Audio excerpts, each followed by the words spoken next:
The car speeds into the fortress, and Zhang along with his friends steps out. Zhang Kai couldn't hide how amazed he was with how large the fortress was. Zhang said that was the usual reaction everyone had when they saw the fortress for the first time. At the same time, Shanshan and Grandpa Lai stepped out to welcome them. Lai was glad that Zhang was finally back, and Shanshan asked if he was okay. Zhang told them not to worry about it because he was alright, and then he proceeded to introduce them to the new members. Zhang Kai and his classmates were then introduced, and Zhang said that they would be their companions from then on. Shanshan happily welcomed them because she felt that they were trustworthy since Zhang had chosen them to be companions. Zhang then told Grandpa Lai to show their new comrades around the area and explain the rules and regulations to them, to which Lai agreed. One of Zhang Kai's friends, the fatso with glasses, felt really nervous and said that the fortress felt like they had come to northern Myanmar. The dude with the white jacket then called for everyone's attention. He asked Zhang to give him and his classmates weapons as well, so that they could contribute to defending the fortress. The audacious request made Zhang very skeptical about whether the guy could be trusted. The guy's classmate then calls him Yiming and tells him not to be so eager to get weapons. They had just gotten there, and they needed to earn Zhang's trust first.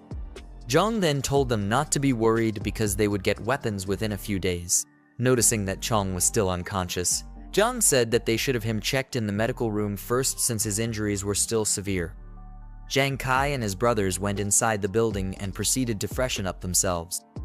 Yinaming then asked the fatso, who's known as Fourth, why he stopped him from getting weapons earlier. He said that if he hadn't been stopped, they would have had weapons by now, but Fourth was just confused. Yinaming told him that given their current situation, they were being protected, and at worst, they were practically under house arrest. Fourth wasn't pleased with his words and told him to stop talking like that because, after all, Zhang saved them. Nevertheless, Yinaming still wasn't okay with their condition. He asked Zhang Kai what his background was, to which Zhang Kai replied by reminding them that Zhang said someone hired him to protect them. Yinaming was still displeased. He wanted to know who could have hired Zhang and said that it was possible that Zhang wasn't telling them the truth. To top it off, he told them to look at the way Chong was being treated. Despite the fact that Chong's injuries were being monitored in the medical room, Yinaming said that the room was more secure than a prison. He felt that Zhang might have been planning to harvest Chong's organs there and told his brothers that they needed to strike first. Fourth tried to reason with him by asking what would happen if they were wrong about Zhang, and if that wouldn't be like betraying their savior. Yinaming told him that he would rather betray the world than let the world betray him. If what Zhang told them was true, he planned to take over the fortress and seize control. Yinaming was too far gone in his head, and there was no going back for him. He had a sinister look on his face, while he said that besides them and Zhang, the only other people in the fortress were Grandpa Lai and Shanshan. If Zhang happened to be away, he planned to use the opportunity to capture Shanshan and her grandfather. He also said that the girl was cute and suggested that they could have their fun with her. Zhang Kai and Fourth couldn't even believe the words that were coming out of this guy's mouth. They just stood and stared nervously at him and couldn't come up with what to say. Yinaming then tried to play off his sinister plans by telling them to relax because he was just playing with them. He told them not to take it seriously, but they would be wise if they did. Zhang Kai was relieved to hear that he was joking and told Yinaming not to scare him like that. The apocalypse hadn't even started yet, and he was already thinking about lawless deeds. Fourth also told him that if Zhang really wanted to harvest their organs, he would have locked them up already, especially since he had guns. As Zhang Kai and Fourth left the room, Yinaming said to himself that they were not worth plotting with. He said that in chaotic times, one had to be ruthless, and once he succeeded, they would become his lackeys for life. Meanwhile, in the warehouse, Grandpa Lai and Shanshan approached Zhang. Lai told him that Zhang Kai and the other had been settled and Chong was lying in the medical room as well. All the doors and windows were also secured as Zhang had instructed. Zhang thanked the old man, then told him and Shanshan to get some rest because no one knew what could happen the next day. Zhang called back their attention when he suddenly remembered something.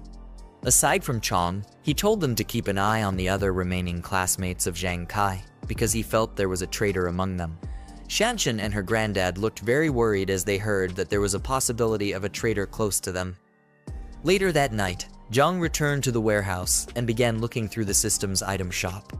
He started redeeming the supply boxes one by one, and each of them had an item that would prove to be very useful to him. From lots of food supplies to many rounds of ammunition, the supply boxes made sure Zhang wasn't lacking in any area. Zhang stood in front of the huge mountain of rewards, saying that they were pretty decent. Although it wasn't as good as spending money freely, in the upcoming resource-scarce apocalypse, the rewards were very invaluable. The next day, some flashy cars and trucks pulled up to Zhang's fortress. A man in a suit and the rest of his goons stepped out of the cars with weapons in their hands. The man was talking with someone over the phone and wanted to confirm if he was at the right address. After confirming, he said they would eat together when he got back. As the man orders the goons to break down the door, he's revealed to be the crazy driver from earlier who Zhang had a little road rage fight with. The goons started banging on the gate in an attempt to break it down, but their efforts were completely futile. One of the goons told the man that the gate was probably an inch thick and they wouldn't be able to break it down with the weapons they had. The man was infuriated and asked who would use such a thick door in a normal house. He then ordered his men to bring out the big guns from the cars. They started to slowly unload the crates, which were filled with bottles of Molotov cocktails. The goons ignited the explosives and started throwing them over the gate. Fire rained down and spread throughout every corner of Zhang's fortress. In a matter of seconds, the place was filled with smoke, and the fires were burning uncontrollably. The goons continued to throw the flames into the fortress, setting everything ablaze. Shanshan, along with Zhang Kai and his crew, rushed out to extinguish the fires before everything would be burned to the ground. She said that Zhang was right about everything he had told her. The disaster hadn't fully hit yet, but extreme situations were already happening. At the same time, Zhang and Grandpa Lai stepped out with their guns to take care of the people who were causing trouble. They approached the fortress tower to get a better view of the goons. When they got to the top, Lai told Zhang that one of the guys looked familiar as well as one of the cars. His memories clocked it, and he recognized the man as the crazy driver who had a road rage incident with them earlier. One of the assailants noticed some strange movement in the tower. Then he told their boss that Zhang and the rest had arrived. The crazy driver immediately recognized Zhang and called him a little punk. He ordered Zhang to come down and face him, or he would burn the fortress to the ground. But Zhang told the idiot that he had 5 minutes to get lost with his lackeys or else. The bunch of lackeys got angry at Zhang's words, calling him a little brat and asking him if he knew who their boss was. They were told to stop wasting time and to bring out the other 2 crates of Molotovs, which were remaining. Just then, Zhang suddenly got a new task from the system. The crazy driver and his goons were seen as a threat to the fortress by the system, and it told Zhang to eliminate them as quickly as possible. Grandpa Lai then asked Zhang what their next plan was and if they should fire a warning shot. Zhang thought the idea of warning shots was a joke. He called the guys complete gangsters and said that order hadn't been completely broken down yet, but they were already committing garrison. They couldn't care less if someone actually got burned to death. As he got ready to fire his rifle, he told Lai that leaving the guys alive during the apocalypse would only harm more innocent people and endanger them. After that, he opened fire on them.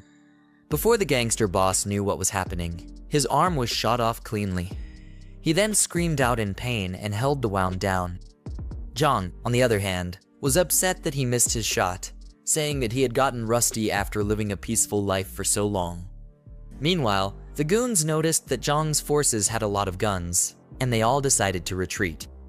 The boss tried to get his goons to cover for him as they all ran towards the truck. Zhang got prepared to fire another shot and told himself to finish what he started that day because he hated waiting. He opened fire like a maniac and obliterated some of them before they could escape. The boss and a few lackeys were able to get into the truck, and he hurried the driver to kickstart the engines before it would be too late.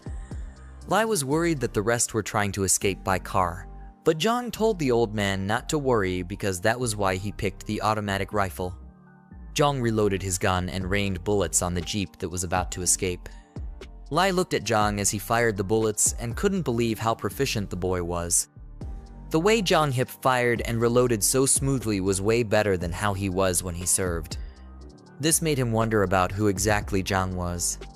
The sounds of their screams could be heard as the bullets tore through their bodies, but there was no one who could save them. By the time Zhang was done, the front of the fortress was filled with dead bodies and cars were up in smoke. After the job was done, he told Lai to call Zhang Kai and ask the rest to come out and clean up the mess. Suddenly, a thought popped into his head. Since they were still in the early stages of the disaster, he thought about letting the goons turn into zombies so that he could use them as practice for Zhang Kai and Shanshan. He then turned to Lai and told him that there was no need to rush. The old man asked if they were just going to leave the dead bodies on the road, and Zhang told him that he had other plans for them. Later on, we see two cars speeding down through the road. Shuxing was inside, and he asked if they were almost at their destination. Seated at the back were Qi Jing and her friend, who told him that they should arrive at the next intersection. Qi Jing was disappointed in her friend and said that every time Shuxing was around, she would put up an act. She knew what her friend was up to, but decided to play it cool. When they got to the fortress, Shuxing said he would park outside and then told Qi Jing to message him once she got inside. As Qi Jing stepped out, she told Zioya to tag along with her. Zioya was surprised that she had to follow her friend as well. Qi Jing told her that she was obviously coming and asked how else she would know the factory to go to. Zioya told her just to walk straight ahead, and she'll recognize it right away. Her shoes were killing her, and if she walked 2 more blocks, she would be done for. Nevertheless, Qi Jing wasn't listening to her silly excuses. High heels or not, she told Zioya that she was coming along as she dragged her out of the car. Zioya screamed that her phone was in the bag, but Qi Jing told her to leave it in the car because she already had her own phone with her. As the two girls walked, Shuxing looked at them until they got far enough. Then he picked up his phone and told the person on the line to get everyone ready. He told them to follow him as soon as he started his car. The car behind him was filled up with a lot of thugs, waiting for the right moment to give Zhang hell. Their leader confirmed Shuxing's orders and waited for the signal. Meanwhile, Zioya asked Jing why she dragged her into this. Jing told her that she was an old fox and asked if she really thought that she would fall for her silly tricks. Zioya tried to play innocent by saying that Jing got it all wrong. She got all dressed up to make sure that she could hook Zhang since he already knew about Jing and Shuxing. Qi Jing noticed something off and got nervous as she asked what was going on up ahead. As they got closer, they saw the dead bodies and wrecked cars in front of the fortress. Zioya wondered if a shootout happened there or something crazier. The girls got scared when they noticed that the bodies were dead. Zioya suggested that they go back, but Jing was still analyzing the scene. She said that, judging by the blood, the guys had been dead for a while. Then she wondered if 2 groups were fighting over Zhang's supplies. She thought that Zhang didn't make it out alive, but his death didn't matter to her. All she wanted were the supplies, and she wondered if they were still there. Unknown to the girls, the trunk of the car behind them opened up, and that crazy driver was slowly crawling out. They decided to head back and let Shuxing's people handle the situation, but they were completely clueless about the guy who was slowly mutating into a zombie. Qi Jing and Zioya walked up to the huge gates of the fortress and thought about how they would get in. They were really nervous because of how exposed they were in the open. Zioya said that they couldn't see anything inside because of how tightly the gate was shut.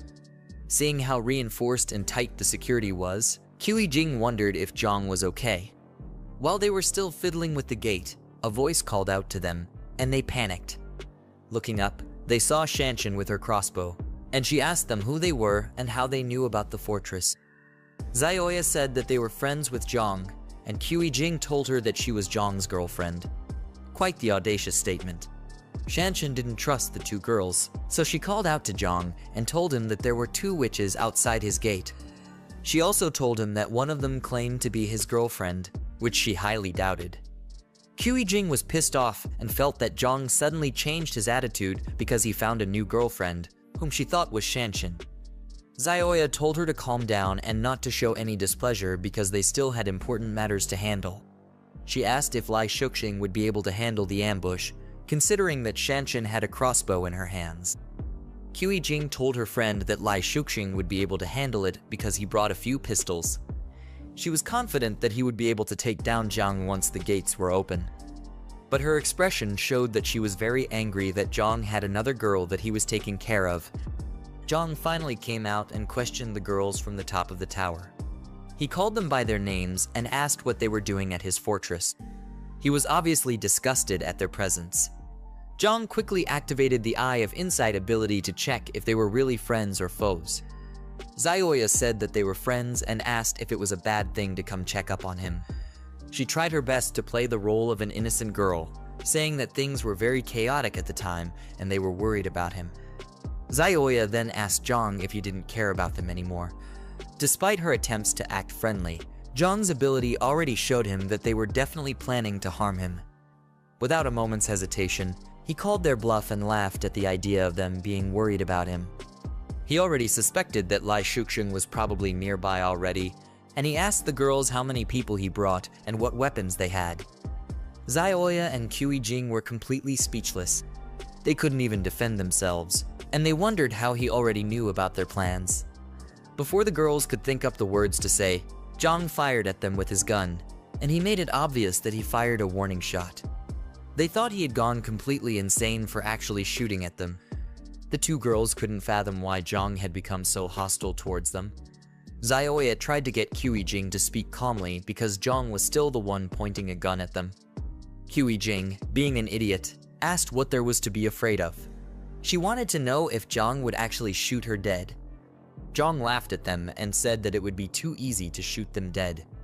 Left to him, there were more treacherous things that could have been done to those girls. Their situation only got worse when they turned back because they started hearing strange noises. From the truck behind them, the mutant zombies had started slowly approaching them. Qi Jing questioned if they were rabid flu patients. The zombies had their eyes fixed on the girls, and it was only a matter of time before they became repulsive creatures like them.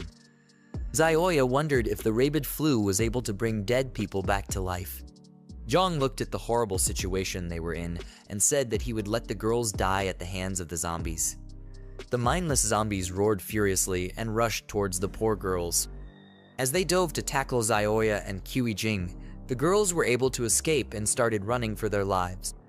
The girls ran as fast as they could back to Lai Shuxing's car. They yelled his name as they got closer to the car, and he wound down the windows to figure out what was going on.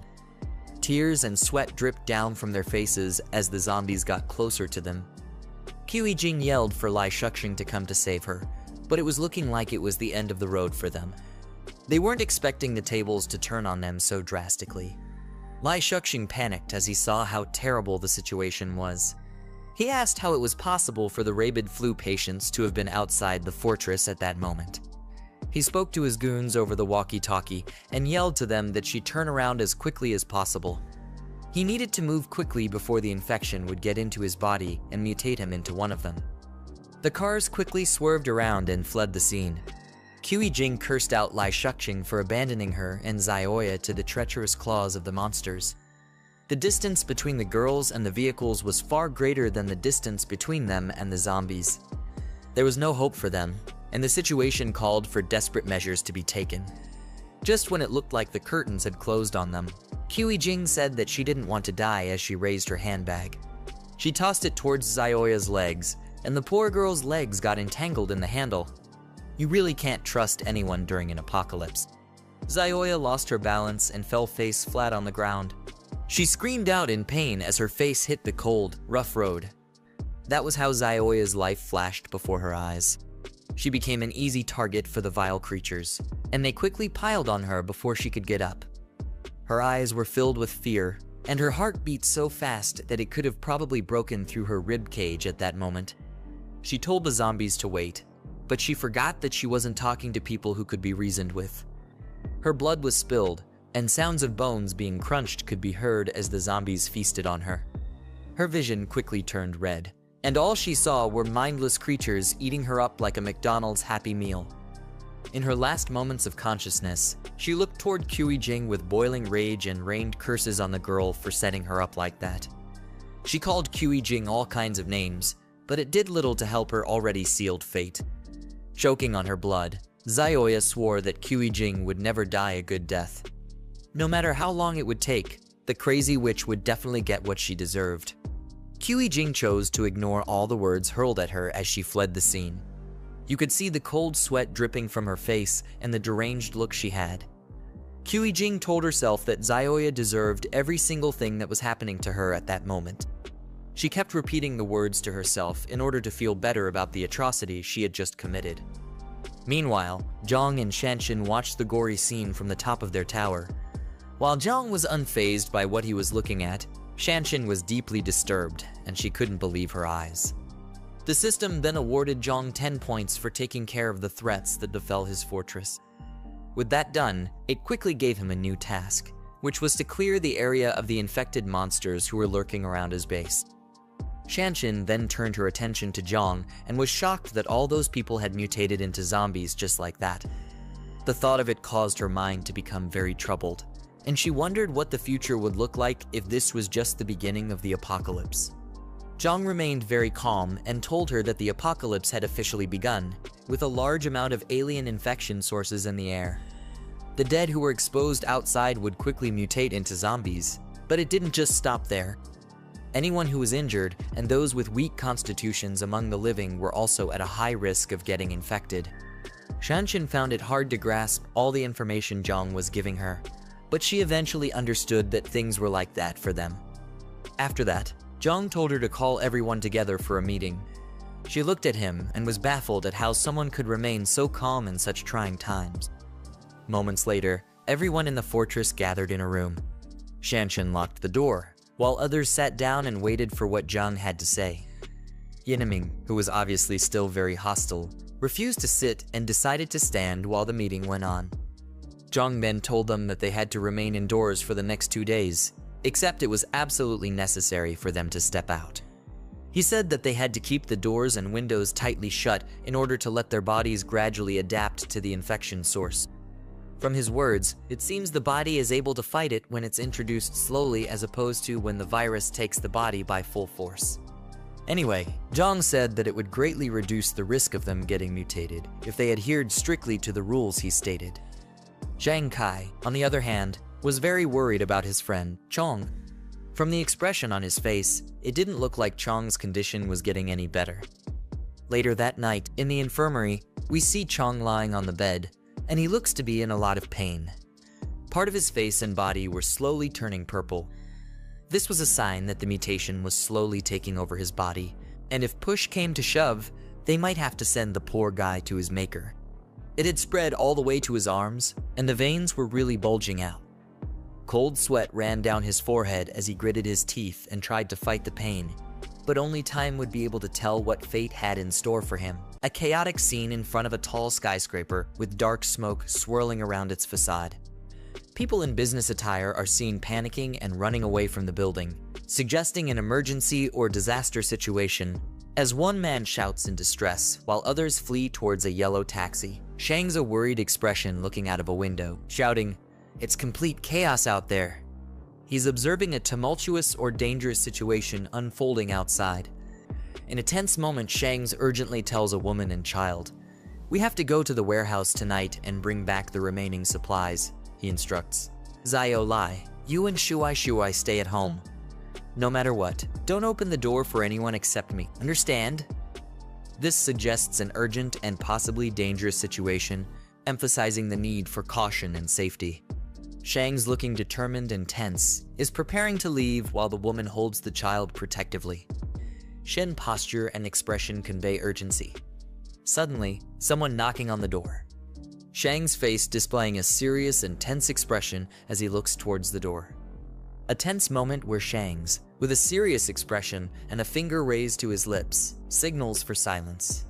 The woman looks anxious while holding the child close, who covers his mouth, reflecting a situation that requires them to remain quiet and alert, likely due to an imminent threat or danger. Shang's cautiously opening a door while holding a golf club, indicating he is prepared for a potential threat. Someone calls out, "Brother Ji, are you home?" suggesting he is looking for someone. Shang's exhaling in relief, saying, "Yong Tao, it's you," while still holding the golf club. His expression suggests that he was initially tense and ready for confrontation, but recognizing Yong Tao has eased his worries.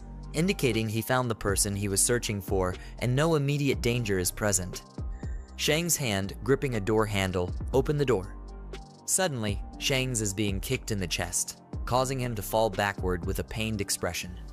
In shock and anger, he shouts, "What the hell?" Shang's being restrained and attacked by a group of individuals. He is on the ground, struggling against multiple assailants as more people rush towards him, emphasizing a coordinated assault. Shang's pinned down forcefully by one of attackers. He struggles against their grip. Yang's dressed in suits loom over him with stern expressions, emphasizing their control and dominance in the situation. Shang's in a state of shock and betrayal as he yells, "Yang Tao, what the hell are you doing? I treated you so well." His expression shows disbelief and hurt, emphasizing the emotional impact of being betrayed by someone he trusted. Yang Tao responding with a mocking smile, saying, "Say that again, treated me well in your eyes? I'm just a lackey." His defiant posture and words reveal his resentment and bitterness. As Shang says, "Do you have any conscience? Without me, would you have been able to save up for your house down payment?" Yang Tao, standing confidently and expressing his indignation, saying, "Yes, he made a bit for the down payment, but you earned enough for several houses." He demand his warehouse keys and the address. Shang's still on the ground, showing his focus on retrieving something important. Shang's lying on the ground, gritting his teeth in frustration and anger. Yang Tao with a smug expression, saying, "Still being stubborn," as he looks back, indicating his confidence in having the upper hand. In the background, the woman clings protectively to the child, both appearing worried and vulnerable, emphasizing the tension. Yang Tao aggressively grabbing the woman by her hair, forcing her to look up as he commands, "Look over here, you bastard!" The woman in pain, while the child watches in shock and fear, highlighting the intense and violent nature of the confrontation. The child, filled with fear and anger, shouting, "Please let go of my mommy," as he reaches out in a desperate attempt to protect his mother. His face is flushed, and tears well up in his eyes, reflecting his emotional distress. Child biting Yang Tao's arm in a desperate act of defiance, tears in his eyes as he tries to protect his mother. Yang Tao reacts angrily, shouting, "You little brat. You've gone crazy, haven't you?" Child is forcefully thrown back by Yang Tao. The child cries out in pain as he is pushed away, while the mother watches in horror, her expression filled with shock and fear. Shang's on the ground, glaring defiantly at Yang Tao with determination and anger. He shouts at her, "Bastard, if you got guts, come at me. Leave my wife and child alone." Yang Tao standing confidently with a smirk, arms crossed, as he says, "Don't worry, as long as you cooperate, your wife and child will be safe." While Shang's, visibly angry and desperate, is on the ground behind him. Yang Tao's command, "Now, take us to your warehouse." Meanwhile, Yang Tao and his group standing confidently in the doorway, silhouetted by the light outside. They strike imposing poses, with Yang Tao at the center, exuding a sense of dominance and control as they survey the area. Yang Tao inspecting a few remaining boxes and questioning, "This is all that's left." Shang's beside him, facing away, responds defensively, "Weren't you the one who found those big clients? Everything's been sold off. Even the near expiry and expired food is almost gone." Yang Tao face, deep in thought, as he touches his chin with a contemplative expression. Yang Tao with a cunning and ambitious expression, reflecting a bold and unscrupulous plan to capitalize on Zhang Xiaoyang's resources. Shang's advised to stay away from him. When he was delivering goods, he accidentally saw that he was carrying a gun. His serious expression and furrowed brow indicate the danger he perceives, while the person beside him listens attentively. He continues, "That guy must have somehow gotten wind of this disaster ahead of time." Yang Tao dismissively addressing the man, "That's his problem to deal with." His posture is confident and uncaring, with arms crossed and a smug expression, indicating that he has no intention of getting involved in the complications or risks mentioned. Yang Tao looking down with a cold expression, while Shang's behind him reacts with surprise, saying, "What do you mean?" Yang Tao responds with a manipulative offer, "Take Zhang Xiaoyang's supplies, and in return, your wife and child will be safe. It's a fair trade, don't you think?" His proposal places the Shangs in a difficult position. Shangs with a tense and conflicted expression, his brows furrowed and his mouth set in a grim line. His eyes convey a mixture of anger, frustration. In Zhang Fortress, wide view of a large industrial complex or facility situated on a hillside. A tense confrontation, Zhang with his group, Zhen Kai's facing someone off-screen. Their expressions range from stern to determined, suggesting they are confronting a challenge or standing up against a threat. His friend in the foreground, seen from behind, appears to be seated, and the aggressive voice. His friend in a state of extreme distress or anger, shouting at her, as he appears to be strapped or restrained in a chair. His body is tense, with veins bulging and his mouth wide open in a fierce expression, suggesting he is either in pain or vehemently resisting. The fatso in the foreground looking tense and serious, crying. Behind him, one person appears worried while another shields his face, indicating discomfort or distress at the noise. Zhen Kai friend with a serious and determined expression, sweat dripping down his face as he commands to kill him. His intense gaze and the cold, resolute tone of his words suggest a pivotal moment where he is making a grave decision. Zhang with a serious expression, looking off to the side in the background, the other man watching him closely. Zhen Kai, looking surprised and slightly angry, asks, "What did he says?" His expression suggests disbelief or shock at something just said. Beside him, Fatso with glasses adding to the tension in the scene. His friend states with a serious expression, "He's already dead. If you don't finish him off now, and he somehow breaks free, everyone's life will be in danger then." His tone is pragmatic but cold, reflecting his focus on the perceived threat. In contrast, the Fatso passionately argues, "He's our brother. You're giving up on him without even trying." His reaction underscores the emotional conflict. Zhang calmly states, "He's right. Once someone turns, there's almost no chance of recovery," referring to the restrained individual in the bad, who is visibly in distress or transformation. The Fatso looking troubled, with hesitation. Zhang gripping the hilt of a sheathed knife, poised and ready to draw it. The confident grip and the slight shine on the blade suggest imminent action. Zhang handing a knife to another individual, instructing him with a calm but firm, "Use this." The recipient, taken aback, responds nervously, "What do you mean?" His wide-eyed expression and hesitant posture indicate his shock and reluctance. Zhang with a calm yet serious expression as he commands, "Finish him off." His gaze is steady, showing no hesitation, indicating his resolve in making a difficult decision. In the background, the restrained individual is seen in distress, further intensifying the gravity of the situation. The young man with a conflicted and tense expression, holding a knife close as he hesitates to act. Sweat drips down his face, and his mouth is set in a grimace, reflecting his internal struggle and fear. Zhang speaking sternly to his companion, saying, "You've always wanted a weapon, haven't you? Now, take this weapon and put him out of his misery." His intense gaze and commanding tone emphasize his insistence, as he pushes the man to take decisive action. The young man being addressed looks uncertain and distressed, with a bead of sweat on his face, highlighting his hesitation and internal conflict. Zhang give knife to the man, one hand extending the weapon to the other with urgency and force. Zhen Kai holding a sword at its hilt.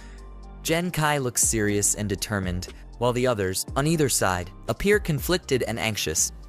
Zhen Kai gripping the knife tightly, his expression resolute as he declares, "I'll do it." His determined look and firm stance indicate that he has made up his mind, ready to take on the difficult task at hand.